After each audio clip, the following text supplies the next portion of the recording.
दोस्तों आज के इस वीडियो में हम बात करने वाले हैं मुहर्रम के महीने में निकलने वाले ताजियों के बारे में और आपको इस वीडियो में ताजियों का पूरा इतिहास बताने वाले हैं। यानी कि भारत में ताजिए निकालने की शुरुआत कब और कैसे हुई, भारत में सबसे पहला ताजिया कब और किसने बनाया और क्यों बनाया, इस्लाम में ताजिए की क्या हकीकत है, इन सब बातों की जानकारी आज के इस वीडियो में हम आपको देने वाले हैं। इसलिए आप इसको आखिर तक जरूर देखें और मेहरबानी करके अपने दोस्तों में इसे शेयर भी कर दें ताकि मुहर्रम आने से पहले यह वीडियो ज्यादा से ज्यादा लोगों के पास पहुंच जाए। तो चलिए दोस्तों शुरू करते हैं।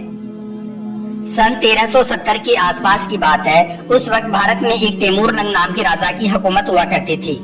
हम आपको यह भी बता दें कि जिस तरह का भारत आज आप देख रहे हो, यह भारत उस वक्त ऐसा नहीं था।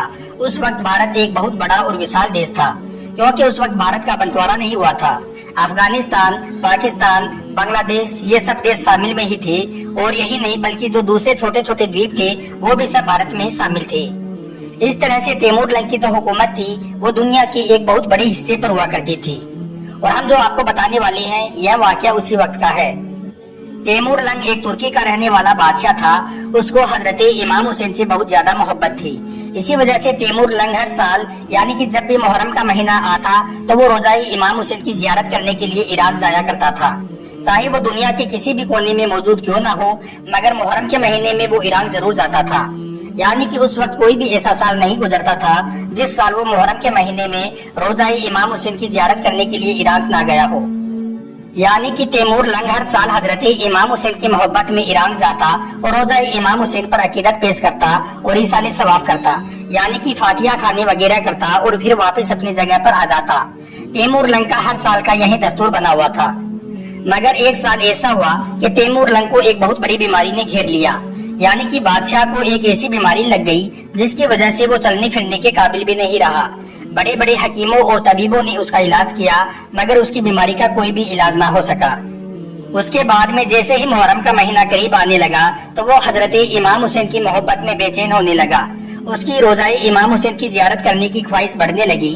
मगर इस बार वो इस हालत में नहीं था कि वो रोजाई इमाम हुसैन की जियारत करने के लिए इराक जा सके, क्योंकि इस बार वो चलने फिरने के काबिल भी नहीं था और उस वक्त के बड़े बड़े हकीमों और तबीबों ने भी उसको सफर करने के लिए मना कर दिया था। इस बात का बादशाह तैमूरलंग को बहुत अफसोस हो रहा था और वो इस गम में बेचैन होता जा रहा था। तैमूरलंग के राज दरबार में बहुत सारे मंत्री और संतरी हुआ करते थे। उनमें से एक मंत्री था जो सिया था। तैमूरलंग का वो सबसे खास मंत्रियों में से एक मंत्री था। एक दिन बादशाह ने अपने सिया मंत्री को अपने पास बुलाया और इस बारे में उससे बातचीत की। यानी कि उसको बताया कि इससे पहले वो हर साल जब भी मुहर्रम का महीना आता तो रोजाई इमाम हुसैन की जियारत करने के लिए इराक जाया करता था और उनकी जियारत करता था। मगर इस बार उसको इस बीमारी ने घेर लिया है, जिस वजह से वो इस बार रोजाई इमाम हुसैन की जियारत करने के लिए नहीं जा पाएगा।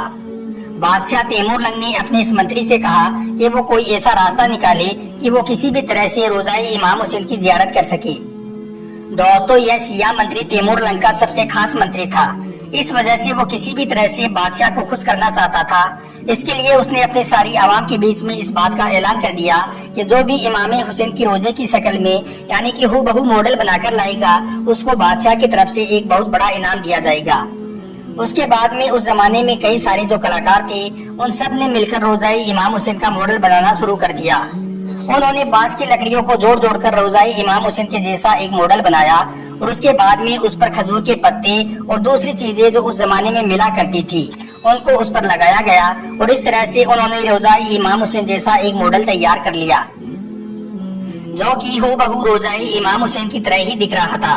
जब वो मॉडल बनकर पूरी तरह से तैयार हो गया तो फिर उसको बादशाह तैमूरलंग के सामने पेश किया गया। बादशाह उसको देखकर बहुत खुश हुआ और खुश होकर उसने अपने उस मंत्री को बहुत सारा इनाम भी दिया। और यही नहीं बल्कि उस मॉडल को जिन कलाकारों ने बनाया था बादशाह ने उनको भी खूब इनाम दिया। उस दिन पहली बार यह मॉडल बनकर तैयार हुआ था और उसी दिन इसको ताजिए का नाम दिया गया था। जिन ताजियों को आज हम और आप देखते हैं उसकी शुरुआत उस दिन से हुई थी। पहली बार बादशाह के जमाने में उन कलाकारों ने वो ताजिया बनाया था। उसके बाद तैमूरलंग के इस ताजिए की चर्चा केवल उसके महल तक ही सीमित नहीं रही बल्कि चारों तरफ इस बात की चर्चा होने लगी कि बादशाह ने इमाम हुसैन की रोजे जैसा मॉडल बनाया है। और जैसा कि हमने आपको पहले ही बताया है कि उस वक्त भारत एक बहुत बड़ा देश हुआ करता था, क्योंकि उस वक्त भारत का बंटवारा नहीं हुआ था। ये सारे देश भारत में ही मिले हुए थे। इस वजह से दूर दूर तक तैमूर की इस ताजिए की चर्चा होने लगी। और यही नहीं बल्कि रशिया और चाइना के भी कई हिस्सों में यह बात फैल गई थी। उसके बाद जिन लोगों को हजरत इमाम हुसैन से सच्ची मोहब्बत थी वो लोग उस ताजिए की जियारत करने के लिए आने लगे और हर साल बादशाह तैमूर को खुश करने के लिए तरह तरह के मॉडल रोजाई इमाम हुसैन की शक्ल में बनाकर बादशाह के महल में ले जाने लगे। उनको देखकर बादशाह बहुत खुश होता और उनको खूब सारा इनाम देता। मगर उसके बाद में बादशाह तैमूर की यह परंपरा ज्यादा दिनों तक न चल सकी। बादशाह की यह परंपरा सिर्फ 1370 से लेकर 1405 तक ही चल सकी, यानी कि तैमूर की यह परंपरा सिर्फ 35 सालों तक ही चल सकी। उसके बाद में एक दिन अचानक बादशाह तैमूर की मौत हो गई। लेकिन तब तक ताजिया बनाने का यह रिवाज पूरे भारत में ही नहीं बल्कि रशिया और चाइना के भी कई हिस्सों में फैल गया।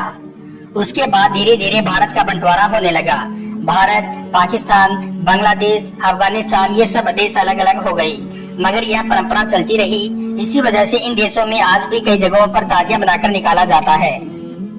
लेकिन हम आपको यह भी बता दें कि यह परंपरा भारत से ही शुरू हुई थी, इसलिए आज भी यह परंपरा भारत के आसपास ही देशों में फैली हुई है, यानी कि इन्हीं देशों में ताजिया बनाकर निकाला जाता है। इसके अलावा इराक, सऊदी अरब और दूसरे अन्य देशों में किसी भी तरह का कोई ताजिया नहीं निकलता है। ईरान जो कि एक शिया बाहुल्य देश है, वहाँ पर भी कोई ताजिया नहीं निकलता है। वहाँ पर लोग सिर्फ मादमी जुलूस निकालते हैं। दोस्तों, जैसा कि आप सब जानते हो कि मुसलमानों में शिया और सुन्नी दो बड़े समुदाय हैं, जिनमें इन ताजियों को लेकर बहुत बड़ा मतभेद है। सुन्नी है वो इन ताजियों को नाजायज और हराम मानते हैं, हालांकि कुछ सुन्नी लोग भी ताजियों को बनाकर निकालते हैं। वहीं पर शिया लोग इसको जायज करार देते हैं। उनका कहना है कि वो हर साल रोजाई इमाम हुसैन की जियारत करने के लिए इराक तो जा नहीं सकते हैं, इसलिए वो इमाम हुसैन की मोहब्बत में उनके रोजे की शक्ल में ताजिया बनाकर निकालते हैं।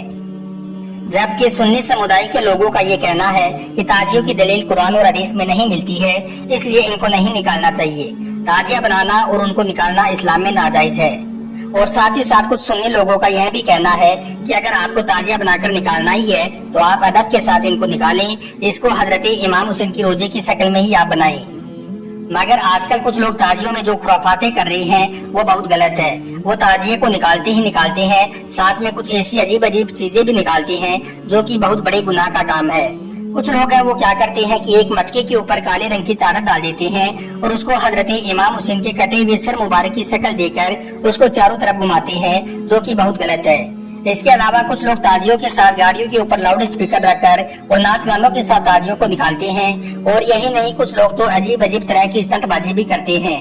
कई लोग कब्र बना देते हैं, तो सुन्नी समुदाय के हिसाब से ये बिल्कुल भी जायज नहीं है और कुरान हदीस में भी इसकी कोई दलील नहीं मिलती है।